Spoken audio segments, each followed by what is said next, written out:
Capítulo 01. O narrador questiona quem poderia crer que era mesmo ele. A ferramenta é posta em brasa quente. Ela é manipulada para chegar ao estado em que se deseja e posta na água para esfriar. José trabalha, e alguém o observa. Ele lixa a madeira. O narrador questiona quem diria que Deus estava agindo. A cruz é carregada numa carroça. Ela é deixada sobre o chão, e o Messias é chicoteado. O homem vai até o monte. Ele observa tudo ao lado do guarda. O narrador cita que ele não tinha beleza nem formosura, que foi rejeitado e desprezado por todos. Jesus é chicoteado pelos guardas enquanto carrega a cruz. Todos vaiam e jogam frutas. O narrador conta que ele suportou dores e tormentos terríveis, e se recusaram a ouvir suas palavras, mas eram os pecados que ele carregava, nossas enfermidades, que tomou sobre si. Judas chora. Jesus é carregado. O narrador conta que ele pagou por nossos erros. Jesus continua sendo levado. Ele é derrubado no chão. Os guardas impedem as pessoas de se aproximarem. Ele é pregado na cruz. Todos estão emocionados.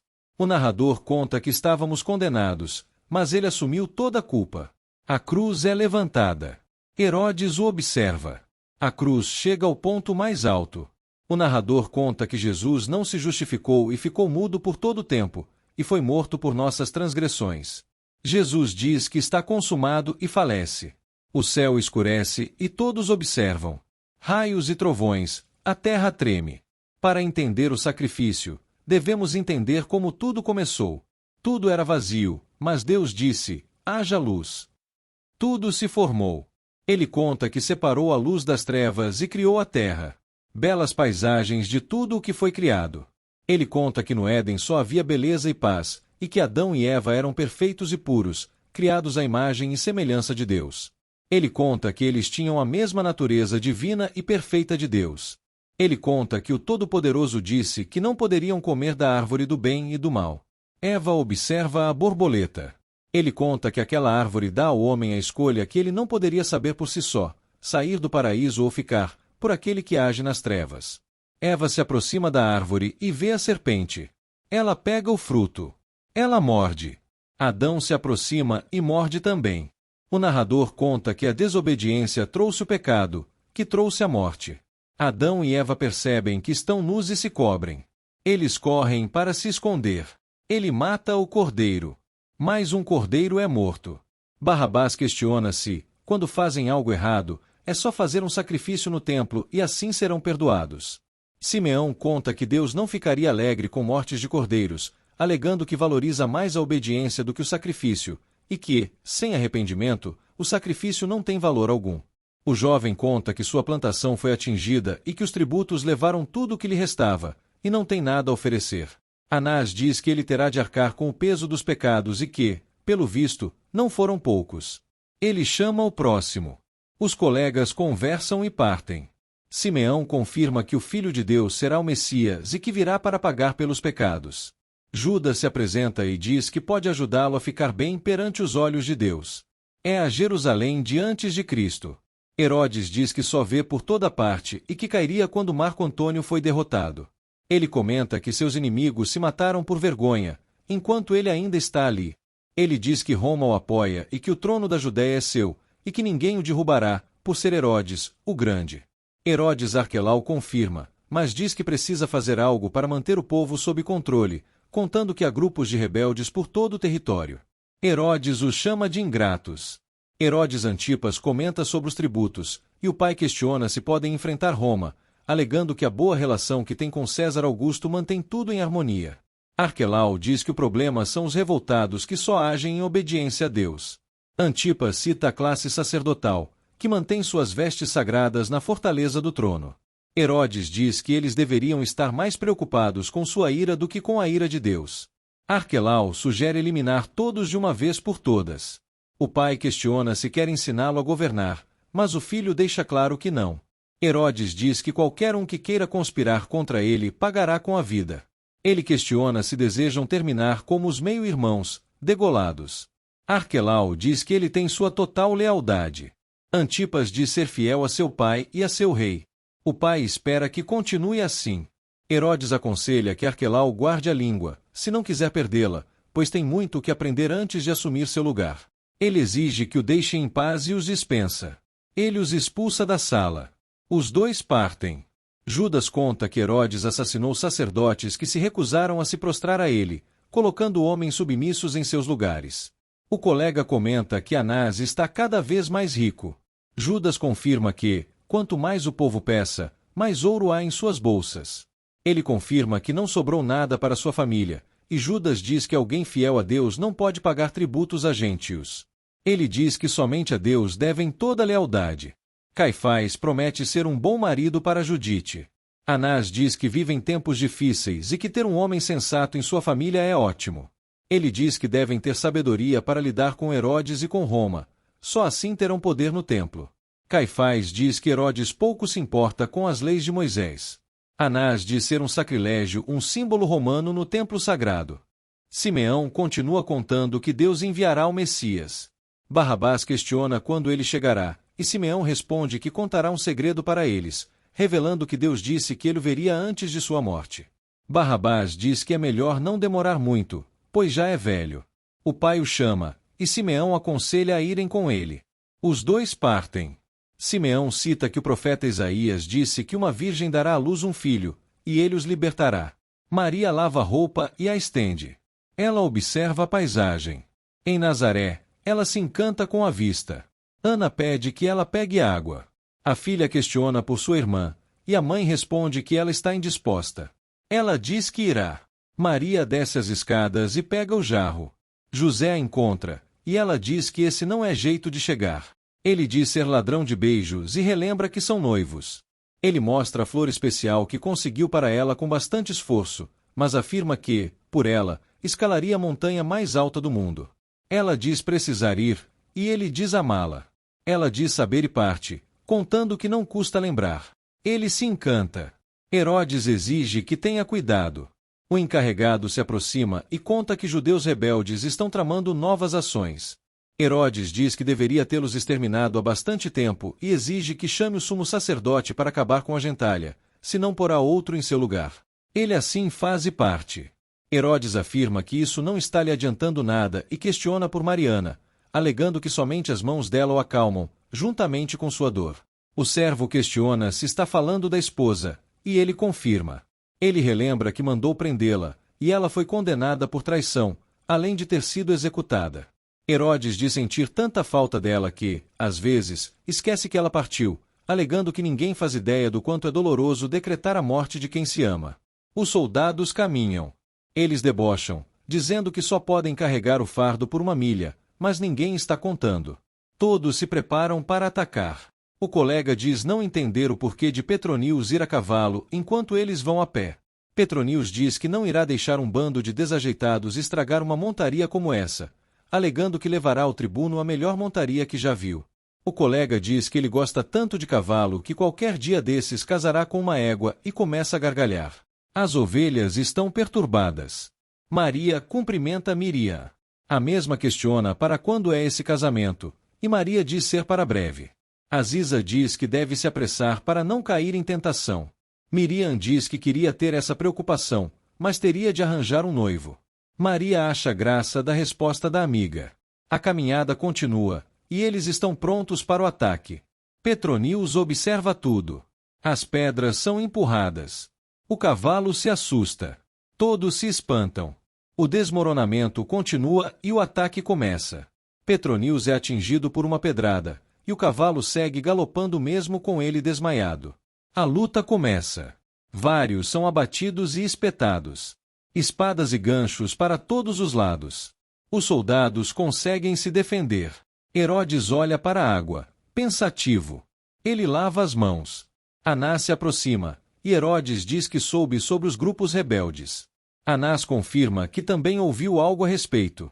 Herodes diz que não quer ouvir mais nada, pois, quando escuta algo assim, se irrita, e suas feridas coçam bastante. Anás diz que compreendeu. Herodes pede que trabalhe com o enviado de Roma para encontrar o líder dos rebeldes, relembrando que seu trabalho depende da boa vontade dele e que deve fazer um bom trabalho para continuar tendo as regalias, e o manda se retirar. Herodes manda chamar uma de suas esposas que ainda esteja viva, alegando que qualquer uma será mais eficiente que o encarregado. O cavalo com Petronius chega até Maria. Ela e as outras veem a situação. O cavalo continua, e Petronius cai à frente delas. Maria o socorre e pede ajuda das duas, pedindo que segurem o cavalo. Miriam o segura, e Maria diz precisar de água. Aziza não faz nada, e Miriam solta o cavalo para poder ajudar a amiga. Ela pega a água e lhe dá. Maria usa para limpar as feridas, e Miriam questiona se está morto. Petronius acorda e a vê. Ele diz que, se morreu, está nos braços de uma deusa. Elas se afastam, e ele pede desculpas, alegando que não quis ofendê-la. Ele conta que foi atacado por um grupo covarde de judeus, mas Aziza diz que os covardes são eles. Maria diz que pegará água para ele e assim faz. Ela entrega, e ele aceita. Ele bebe. Caifás observa a vista. Anás chega e conta que Herodes pressionou para que entregasse os líderes dos rebeldes aos romanos. Caifás confirma que ouviu rumores, e Anás diz que devem obedecer ao rei para evitar retaliações. O jovem diz que assim fará, pois tem seus informantes. Anás diz contar com ele. Petronius agradece e dá água a seu cavalo. Maria confirma que ele gosta bastante do animal, e Petronius conta que o animal escolhe o ser humano. Maria diz que eles deveriam usar a mesma delicadeza com seu povo. Ele tenta acariciá-la, mas ela o impede. Ele diz que, além de linda, é corajosa e tenta beijá-la. Ela o estapeia e diz que não deve ousar tocá-la. Ele pede perdão e diz serem impulsos difíceis de domar. Os soldados chegam e avisam a Petronius que 3 rebeldes morreram e que o restante fugiu. Petronius os chama de covardes e afirma que irão atrás. Maria pede que não faça isso, alegando que estão apenas tentando defender suas terras, pois são camponeses. O soldado lhe aponta uma espada por ser judia, mas Petronius a defende e diz que não pode atender ao pedido dela, mas espera vê-la novamente. Ele monta no cavalo e parte. As 3 suspiram após a partida. Aziza questiona como pôde se oferecer para ele, mas Maria deixa claro que não fez nada. Aziza chama de devassa e traidora, partindo. Maria afirma que não fez nada, e Miriam a acalma, dizendo que ninguém pode acusá-la de nada. Maria diz que apenas ajudou um homem ferido, e Miriam conta que alguns desistiram de esperar pelo Messias e decidiram lutar. Maria diz que isso não é o correto e parte estressada. Miriam pede que se acalme e vai atrás dela. Nicodemos cumprimenta Simeão, e o velho diz estar bem e que estava contando histórias para os meninos. Eles ouvem um homem dizendo que é enviado por Deus para guiá-los. Nicodemos questiona se pode ser ele, mas Simeão diz que não, pois Deus avisou que saberia quando o encontrar. Nicodemos espera que seja logo, e Simeão pede que não desanime, pois as profecias estão perto de se cumprir. Maria relembra que Deus prometeu e tem certeza de que o Messias virá. Elas partem. Alguém as observa. Judas diz que lutarão por essas terras, mas é melhor não chamarem atenção, e todos se separam. Caifás percebe o movimento e confirma com o colega que se trata dele, e paga pela informação. Aziza confirma que estava lá e que viu tudo. O jovem conta que estava sendo obrigado a carregar o fardo deles, mas aproveitou para fugir quando foram atacados por rebeldes. Aziza mente, dizendo que Maria foi beijada por um romano. O Senhor diz ser muito sério, mas o rapaz diz que não há como reagir a soldados armados. Aziza continua mentindo, dizendo que ela deu intimidade ao rapaz. Ele não acredita, pois a jovem é uma moça honrada, mas Aziza questiona se José manterá o compromisso quando souber. O Senhor diz que tirarão essa história a limpo. Ana acalma sua filha, e Joaquim dá graças por ela estar bem. Sula diz que ficarão marcados pela traição, mas a mãe diz que a filha fez bem. Maria diz que tem algo que ainda não contou. O rapaz continua dizendo que não tem nada a oferecer, mas o guarda relembra que sonegar impostos ao rei é o mesmo que lesar Roma. O rapaz diz saber e entrega o pouco que tem. O pai diz que é por isso que tem de lutar para defender o que é seu, alegando que não é perigoso, pois há vários grupos agindo por toda parte. Barrabás cita a vinda do Messias, mas o pai diz que não podem esperar que o Salvador caia do céu. Ele diz que tem de agir, pois é isso que Deus espera deles. Simão diz estar com fome, mas Isaque diz que encontrarão a mãe deles para ver se há comida. O filho entende e eles partem. Caifás conta que o perdeu de vista, mas que seu informante ficou de informar o local e o líder deles. O guarda diz que deixará seus homens avisados, e Anás relembra de deixar Herodes informado sobre a colaboração. Ele diz que assim fará. Ele diz que, enquanto trabalharem juntos para manter a Judéia em paz, não precisam se preocupar com o imperador e podem ter seu próprio governante. José está trabalhando, e Saul o cumprimenta. Ele questiona se aconteceu algo e diz ser melhor saber por um amigo. Joaquim diz que eles não têm o menor respeito, e Maria conta que lhe deu um tapa quando tentou beijá-la. Sula diz que ela será acusada de ter provocado e afirma que a mesma cometeu adultério, pois está noiva. Joaquim diz que ela foi molestada, e Sula diz que não a perdoará se isso atrapalhar seu noivado com Zebedeu. Ana repreende e diz que o que importa é que a filha está bem e devem esquecer tudo isso. Joaquim diz que não será tão fácil assim. A comunidade inteira chega. Saul diz que estava com os soldados e que Maria não teria chance de se defender. José não hesita, se arma e parte. Petronius diz que devem pendurar os corpos nas árvores para que sirvam de exemplo aos outros rebeldes. O colega diz que os revistará para saber se tem algo de valor. O Senhor chega e diz que a jovem ajudou o inimigo, e Aziza completa, dizendo que ela teve intimidades com ele. Maria diz que não é verdade, mas Aziza diz que a viu beijando o romano. Maria diz que é mentira, e todos a chamam de adúltera. Todos pegam uma pedra, e Joaquim e Ana a defendem. Maria está desesperada. Os corpos são pendurados na árvore. Petronius parte com eles. O Senhor exige que saiam da frente, mas Joaquim diz que sua filha é inocente. José chega e questiona o que está acontecendo ali. O Senhor diz que Maria o desonrou. Todos estão contra ela. Maria nega tudo, contando como tudo realmente aconteceu e que Aziza está mentindo.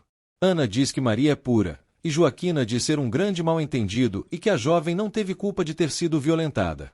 O Senhor diz ser a palavra de Aziza contra a de Maria. Miriam chega e afirma que também esteve lá. Ela conta que Maria é inocente e que apenas ajudou o homem ferido, alegando que é injusto julgar alguém inocente. Ela conta que a amiga foi atacada, e o Senhor questiona como podem saber que é verdade. José diz acreditar em sua noiva e no depoimento de Miriam, exigindo que vão embora para suas casas e que cuidem de suas vidas. Joaquim diz que Efraim deveria tomar mais cuidado ao acreditar em falso testemunho. Efraim se retira sem dizer uma palavra.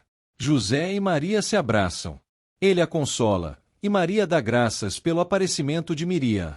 Saul conta que, quando percebeu que tudo iria mal, a chamou. Miriam diz que Aziza mentiu por inveja. Joaquim diz que José a salvou. Maria confirma estar bem. Barrabás questiona se terão de dormir na rua. Isaque se aproxima e pede que olhe para cima. O filho assim faz, e o pai conta que prometeu à mãe dele que, enquanto houvesse estrelas no céu, não haveria mal sobre eles. O filho diz que gosta das estrelas e o abraça. Maria pega uma erva e cheira. Joaquim comenta a ida de Judas para Belém. José diz que deve ter sido outro grupo de rebeldes que atacou. Joaquim confirma que a situação está tensa por todo lado. José fica encucado com a atitude de Petronius, e Joaquim diz que não devem se entregar ao ódio. Ana pede que se apressem para comer. Todos se sentam à mesa. Joaquim ora, agradecendo o alimento e as bênçãos recebidas, pedindo que Deus conforte a todos que perderam seus familiares. Sula continua irritada e pede que Deus os proteja da boca do povo. Ela dá graças por partir dali quando se casar. Ana pede que digam suas opiniões sobre a sopa, e Joaquim diz que até caldo de pedra feito por ela estaria delicioso. Isaque reparte a comida, e Barrabás questiona quando voltarão para casa. Isaque conta que arrumou um emprego e que logo terão um lar. Sívia questiona qual emprego, e Simão conta que ele vai salvar Israel. O pai desconversa, dizendo não ser nada perigoso e que, em alguns dias, irão para uma aldeia tranquila, e pede que durmam. Maria questiona se acha que agiu certo ajudando o homem. José diz que não esperaria outra atitude da parte dela e afirma que a acusaram por inveja do amor deles. Ele diz que não devem deixar nada disso perturbá-los. Ela diz amá-lo grandemente, e ele diz o mesmo, contando que marcarão a data do casamento. Ela conta que não terminou seu vestido, e ele pede que se apresse. Ela diz que assim fará, e ele diz que serão felizes, independentemente de tudo. Eles se beijam. Alguns dias depois, Maria conta que ainda lhe olham de forma estranha na cidade, e José diz que isso passará assim que se casarem, pois todos esquecerão do assunto. Maria diz que mal pode esperar para ser esposa dele, e ele para ser marido dela. Ela conta que o vestido já está quase pronto, faltando apenas a roupa da noite. Ele diz que ela não precisa se preocupar, e se beijam. Eles se encaram e se beijam novamente. Eles sorriem. Todos andam pela cidade. Petronius diz que não estão em Roma e pede que vão na frente, pois levará o cavalo à estrebaria e os encontrará lá. Cívia oferece cestos, mas todos rejeitam. Barrabás questiona onde seu pai foi, e a mãe diz que foi encontrar uns amigos. Simão questiona se são os que salvarão Isabel, mas a mãe pede que se aquiete. Ela pede ajuda para vender e comprar comida. Ela volta a oferecer cestos. Caifás diz que não deve demorar, e Anás diz que devem dar algo concreto. O jovem diz que logo saberá de mais detalhes e afirma que ninguém saberá do acordo com os romanos. Anás diz ser uma aliança infame, mas necessária. Petronil chega e conta que o cavalo chegou em ótimo estado. O chefe diz que não tem tempo a perder por causa dos rebeldes e do levante na cidade, contando que Judas está ali. Ele diz que não podem descuidar e que o sumo sacerdote ficou de dar informações mais precisas. Petronius acha estranha essa traição e conta como tudo aconteceu com os rebeldes. Maria diz que foi um dia lindo, e José diz que não serão tão tranquilos quando tiverem inúmeros filhos. Maria pensa na maldade das pessoas, mas José diz que nada nem ninguém os separará, nunca. Eles se beijam novamente. Simeão cita vários profetas que anunciaram o Messias. Nicodemo cita sua passagem favorita. Simeão cita como o menino será chamado de maravilhoso, conselheiro, pai da eternidade e príncipe da paz. Maria está adormecida. Alguém se aproxima. Uma figura o observa de longe. Maria continua adormecida. A figura vê o homem se aproximar. Eles ficam lado a lado, e ele diz que permitirá que a profecia se cumpra. O homem repete que já está se cumprindo. Satanás diz que esse reino é seu e que ninguém irá tomá-lo. O anjo pede que desista, pois não há nada que possa fazer para impedir. Satanás desafia. Maria vê uma luz e acorda. Ela volta a dormir, mas vê a luz novamente. Ela se levanta e se agasalha. Ela sai e continua caminhando em direção à luz. Ela abre a porta e toca na parede, para se orientar. Ela questiona quem é ele, e o anjo pede que não tenha medo, apresentando-se como Gabriel, e diz que foi Deus quem o enviou. Ele pede que se alegre, pois é bendita entre as mulheres, e veio lhe trazer uma mensagem. Maria fica surpresa. Ele pede que escute bem, contando que ela dará à luz um menino e que o nome será Jesus. Ela fica espantada.